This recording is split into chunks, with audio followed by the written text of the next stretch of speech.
आज हम चर्चा करेंगे डॉक्टर श्यामा प्रसाद मुखर्जी की मौत के पीछे की वजहों पर। आखिर किन हालात में मुखर्जी बलिदान हुए? क्या यह एक साधारण मौत था या राजनैतिक हत्या? दरअसल डॉक्टर श्यामा प्रसाद मुखर्जी एक ऐसा नाम है जो महान शिक्षाविद, चिंतक और भारतीय जनसंघ के संस्थापक थे। डॉक्टर मुखर्जी 1926 में इंग्लैंड से बैरिस्टर बनकर स्वदेश लौटे और 33 वर्ष की अल्पायु में ही कलकत्ता विश्वविद्यालय के कुलपति बने। इस पद पर नियुक्ति पाने वाले सबसे कम उम्र के आयु के कुलपति थे। डॉक्टर श्यामा प्रसाद मुखर्जी सावरकर के राष्ट्रवाद के प्रति आकर्षित होकर हिंदू महासभा में सम्मिलित हुए। इस दौरान मुस्लिम लीग की राजनीति से बंगाल का वातावरण दूषित हो रहा था। वहां सांप्रदायिक विभाजन की नौबत आ रही थी। सांप्रदायिक लोगों को ब्रिटिश सरकार प्रोत्साहित कर रही थी। ऐसी विषम परिस्थितियों में वे बंगाल के हिंदुओं के पक्ष में खड़े हो गए। अपनी विशिष्ट राजनीति से उन्होंने बंगाल के विभाजन के मुस्लिम लीग के प्रयासों को पूरी तरह से नाकाम कर दिया।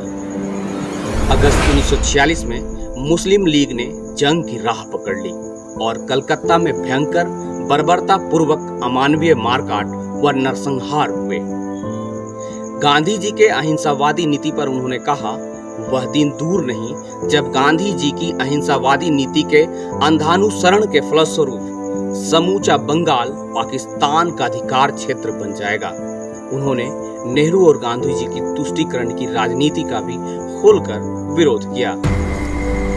इसी क्रम में ब्रिटिश सरकार की भारत विभाजन की गुप्त योजना और षड्यंत्र को कांग्रेस के नेताओं ने अखंड भारत संबंधी अपने वादों को ताक पर रखकर स्वीकार कर लिया। उस समय डॉक्टर मुखर्जी ने बंगाल और पंजाब के विभाजन की मांग उठाकर प्रस्तावित पाकिस्तान का विभाजन कराया और आधा बंगाल और आधा पंजाब खंडित करके भारत के लिए बचा लिया। आजादी के बाद गांधी जी और सरदार पटेल के अनुरोध पर वे भारत के पहले मंत्रिमंडल में शामिल हुए। उन्हें उद्योग जैसे महत्वपूर्ण विभाग की जिम्मेवारी सौंपी गई। डॉक्टर मुखर्जी ने चितरंजन में रेल इंजन का कारखाना, विशाखापट्टनम में जहाज बनाने का कारखाना एवं बिहार में खाद बनाने का कारखाना स्थापित करवाए। वे अपने कार्य पद्धति का भी लोहा मनवाया। उनके सहयोग से ही हैदराबाद निजाम को भारत में विलीन होना पड़ा। किंतु उनके राष्ट्रवादी चिंतन और नेहरू के तुष्टीकरण की राजनीति के चलते उन्होंने मंत्रिमंडल से त्यागपत्र दे दिया।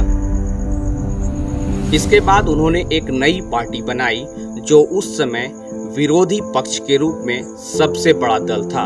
अक्टूबर 1951 में भारतीय जनसंघ का उद्भव हुआ। मुखर्जी कांग्रेस के तुष्टीकरण और चुनाव जीतने के लिए धनबल के प्रयोग का विरोध करते आए। एक बार संसद में बोलते हुए श्यामा प्रसाद मुखर्जी ने कहा था कि कांग्रेस पार्टी चुनाव जीतने के लिए शराब और धनबल का इस्तेमाल कर रही है। डॉक्टर मुखर्जी जम्मू कश्मीर को भारत का पूर्ण और अभिन्न अंग बनाना चाहते थे। उस समय जम्मू कश्मीर का अलग झंडा और अलग संविधान था। वहां के मुख्यमंत्री वजीर आजम अर्थात प्रधानमंत्री कहलाता था। संसद में अपने भाषण में डॉक्टर मुखर्जी ने धारा 370 को समाप्त करने की भी जोरदार वकालत की थी।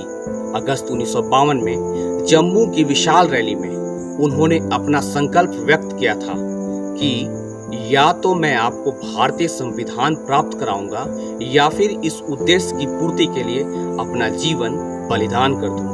और आखिरकार हुआ भी ऐसा ही।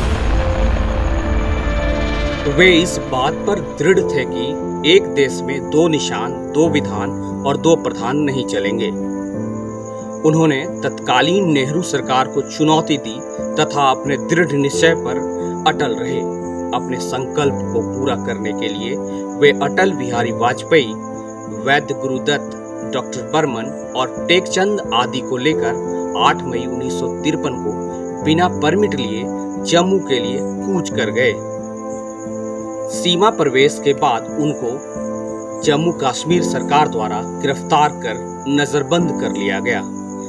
40 दिन तक डॉक्टर मुखर्जी जेल में बंद रहे और 23 जून 1953 को जेल में उनकी रहस्यमय ढंग से मृत्यु हो गई।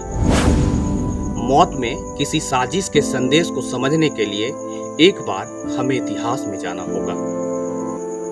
देश के इतिहास में जिन 3 नेताओं की मौत सबसे बड़ी पहेली बनकर रह गई, उनमें नेताजी सुभाष चंद्र बोस, डॉक्टर श्यामा प्रसाद मुखर्जी और पूर्व प्रधानमंत्री लाल बहादुर शास्त्री का नाम शामिल है। इन सभी मौतों के पीछे एक रहस्य छुपा हुआ है जिसे आज तक नहीं खोजा जा सका। इन सभी मौतों को अगर आप एक कड़ी में जोड़े तो देख पाएंगे कि यह वही लोग थे जो उस समय तत्कालीन सत्ता को चुनौती दे रहे थे या फिर एक खास परिवार को सत्ता की चुनौती दे रहे थे।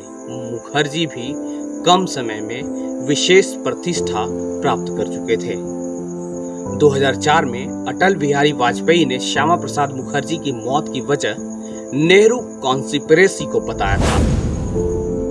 इससे पूर्व जब श्यामा प्रसाद मुखर्जी की मौत हुई थी, तब भी पूर्व प्रधानमंत्री अटल बिहारी वाजपेयी ने आरोप लगाया था कि श्यामा प्रसाद मुखर्जी की मौत के पीछे तत्कालीन प्रधानमंत्री जवाहरलाल नेहरू की साजिश थी।